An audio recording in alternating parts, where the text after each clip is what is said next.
Okay, Julia and Bradley, you are on the phone together. Hello? Hello, is that Julia? Yeah, hi. Sorry, it's a bad connection. Can you hear me? I think we have a bit of a comedic slight delay on the go, which should provide us with some awkward silences, which we can talk about later. We can. I'll next time you're in Boston, you can come over for drinks and we can discuss it. Okay, and then maybe we can pretend that there's a satellite delay and play a little game where we have delays in each of our, before each one's held. So that's just me. I think it would be a good time. We could start a drinking game with that.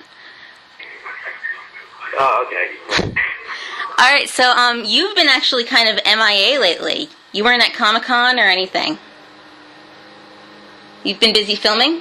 Yeah, well, I mean, I was there in spirit, and I think the budget allowed for Mr. Merlin himself and Buffy's Anthony Stewart Head to get plane tickets, and they decided to send me in spirit via the form of an interview with Warwick Davis. So I was pleased to make some kind of appearance.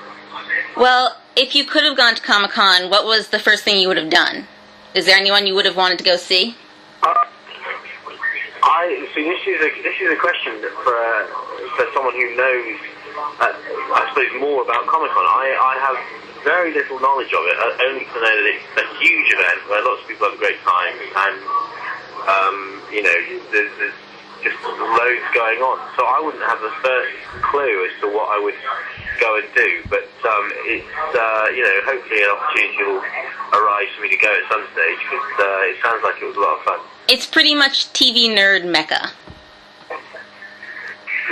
Where you go and you meet everybody who's ever been on a television show ever.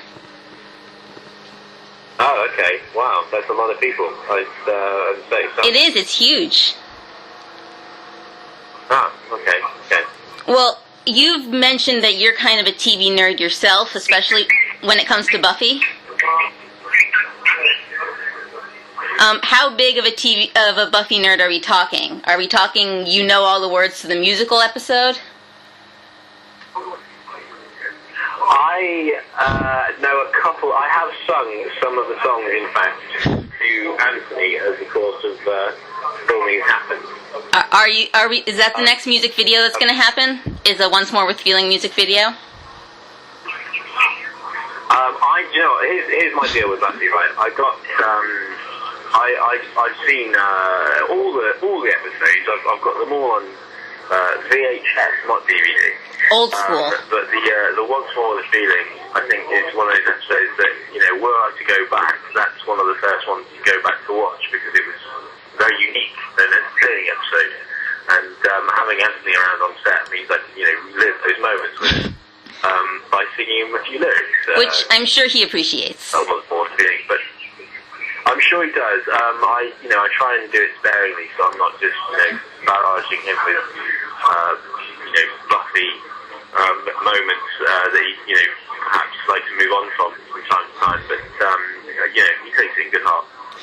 Well, have you ever considered that perhaps Camelot is on Hellmouth, considering how many monsters tend to come there? Yeah, it seems to be since Merlin turned up that seems to be the case. I think before that, you'd probably have to ask the question of how Arthur managed to stay alive, due to the fact that he's been perfectly healthy, nothing wrong with him, and then Merlin turns up and all of a sudden... It's all Merlin's fault. By everything. So being on a Hellmouth, I don't think it's that far-fetched a reality for Camelot. They might throw that as a story somewhere. But Arthur could definitely take on vampires. Oh, that's a good... Do you know what? Vampires... To be honest with you, vampires, they're probably being done to death at the moment. They really are. We've got, the obvious Twilight... Oh, God. ...doing the rounds at the moment. I think there's various TV shows that are on, right, vampires. Let's get on that bandwagon. And, Collins mentioned he's into True Blood. Probably, sorry? Collins mentioned he's into True Blood, which is the big vampire show over here. Yeah, he got into that quite a bit. I think he was sort of been talking about it on set. I kind of faded off it a little bit. Just something sort of means you have to be quite specific with your television watching if you get any time to watch it at all. And I didn't really keep up with that one so much. Did you get to keep up with the World Cup though? Oh yes. I managed to install my flat with everything required, from getting a big TV to watch it on. The producers very kindly arranged that the crew could sort of have a TV on set for the England games. It's a very important part of my life, the World Cup. Every 4 years, my religion suddenly arrives. And, I'm in my element, basically. Right. So it was terrific, sort of being able to see certainly the England games, despite the fact we were rubbish. Yeah, my condolences on that. I was Team Spain from the beginning, so I can't quite say the same. Right, I see. Well, basically, all you need to know is that we didn't deserve to do any better than we did. We deserved to be taught a lesson. So I'm pleased this happened, because hopefully we'll learn from it and change everything. Change everything. They'll call you up next time. Well, yeah, I'd certainly offer my opinions, as I think 50 million other Englishmen would probably also throw in their 10 cents as well. So we'll see how things change. Hopefully they will. Well, so you are on the show Merlin, which is going to be premiering in England again soon. And yeah. I have to ask about Arthur quite a bit. First of all, you've mentioned before you think he's pretty misunderstood. Yeah. What exactly do you think people don't understand about him, besides that he's secretly a good guy? The thing with Arthur is that his upbringing is kind of stunted his emotional intelligence, shall we say. He didn't get hugged enough as a child? Sympathetic. Sorry? He didn't get hugged enough as a child? Oh, he didn't get hugged at all. Oh, poor kid. He's not a hugging man. At best, he got a sturdy pat on the back, but there was certainly no hugging. Well, sorry, continue. I'd say that basically, as far as Arthur's concerned, he's puts on a front that he thinks he has to show and has to perform in a certain way, and really deep down, he's the guy who sort of you look to have on your side in times of crisis. So he's a good guy. Down deep, he makes the right decisions eventually. Well, do you think he even had friends before Merlin? I think his friends all consisted of his fellow knights. They all, probably was involved in a lot of jocular behaviour. Right. With his fellow knights, and it's a case with, in his position, they kind of have to look up to him and have to respect him. So you could argue that his friends people were friends with him because of who he was and what he was. Well, that's, I think, what so many people find interesting about Merlin and Arthur, is that they're actually equals because of Merlin's power. Yeah, there's that dynamic of Arthur not knowing about Merlin's power. It kind of sort of, I suppose, gives him credit that he's able to kind of change his opinions to Merlin, despite not knowing that Merlin's a pretty powerful guy. And he's seeing him for who he is, magic aside. And then when he finds out about the magic, he'll hopefully kind of say, hey, well, Merlin's my friend, and that's fine. Right. Well, how is he going to trust him if he's kept that secret for so long? Is, I think, what a lot of fans wonder about. Yeah, well, I have no idea how or when that is going to come about, but I'd like it to be delivered in an intelligent way, and I'd like to, there's I think some interesting ways it could be dealt with. So, I'm keeping my fingers crossed that things work out with that. Well, you and Colin have fantastic chemistry. And I was wondering, how much do you guys rehearse before you go do the scene in front of the camera? Not a great deal. You kind of have to, myself and Colin are kind of in every day, and we're Colin's certainly in every scene, and I'm sort of not far behind him.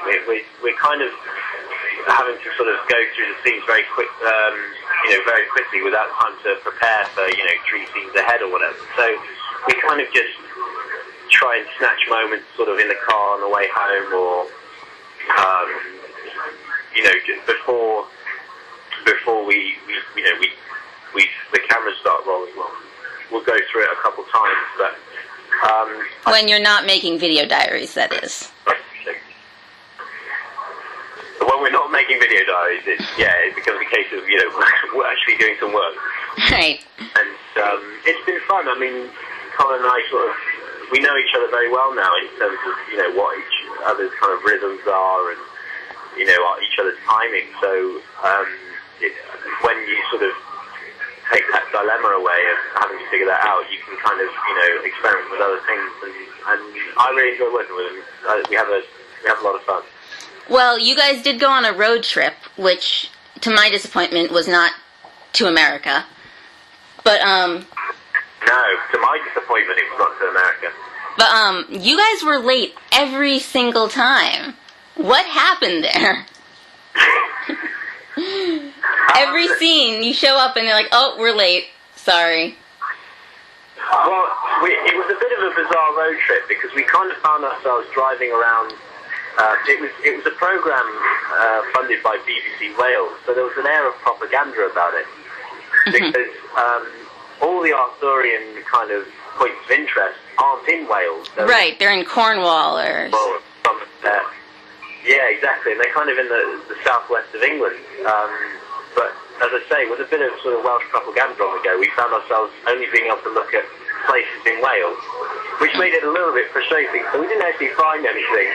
You did find that we weren't going to find anything because we were in Wales. But you did find that guy who did the ley lines with you, who was my favorite character, I think. Yes. He was if fantastic. We could have made a show purely on what he was doing because Colin looked terrified the entire time. Oh God, I'm glad that came across. I've never seen a man so worried in my entire life. I've never seen him act that worried in front of fans. He's normally... Sorry? I thought I saw him the most nervous when he was in front of fans, and that was nothing compared to how scared he was in front of the ley line guy. Well, the crazy thing about the ley line guy was, I think it might have been late October, maybe early November, I can't quite remember, but it wasn't warm. You'll have seen us, I think, bundled up. Jackets and whatnot. Right. That guy turned up in shorts, and very short shorts, 80s football and soccer players' shorts that you expect to wear, and it just turned up out of the woods in a pair of shorts and some sandals, and we were, pretty much knew from the off this was going to be a bit of a freaky experience, but it was a pleasurable one. It's, not one I imagine I'll experience anytime soon. Well, Colin mentioned he was very upset he didn't get to go see the Arthurian Library. Do you know if he ever made it back there?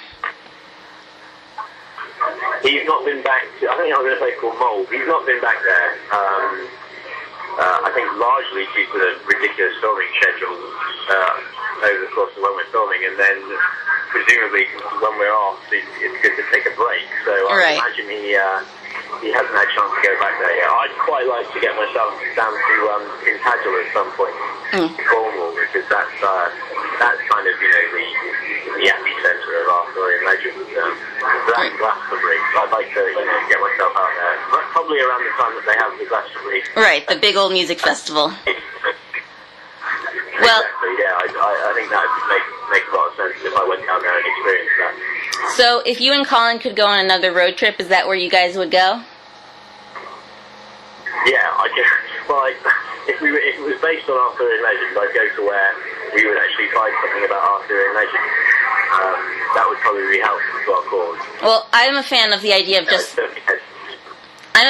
just the Bradley and Colin show, where you just go places and they film you too, because it's pretty entertaining just on its own. American road trip has got to happen sometime. I've been rooting for it for a long time. I want to do. I think that's your next opportunity after Merlin, is you and Colin team up as a comedy duo and just tour the world.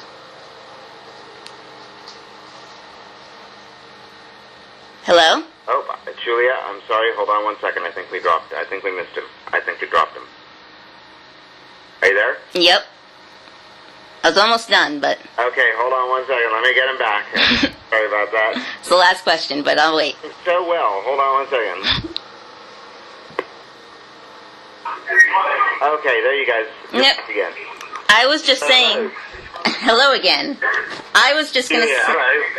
I was just saying that I thought that after Merlin ended, you and Colin had your careers made as just traveling places as a comedy duo and recording what happens.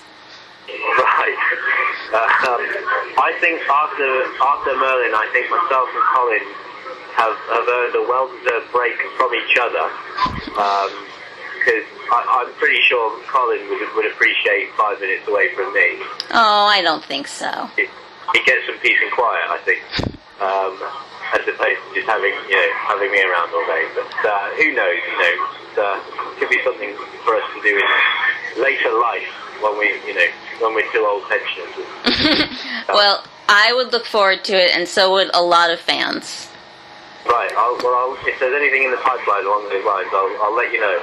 And if any of you guys come to Boston, both myself and the people who work for our blog would be more than happy to host you. Wow, thank you so much. So, thank you very much for interviewing with me. And Thank you, Julia. in spite of the technical difficulties.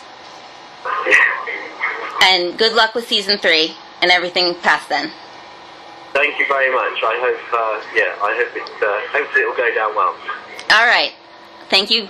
Cheers, Julia. Thank you. Bye. Guys. Bye-bye.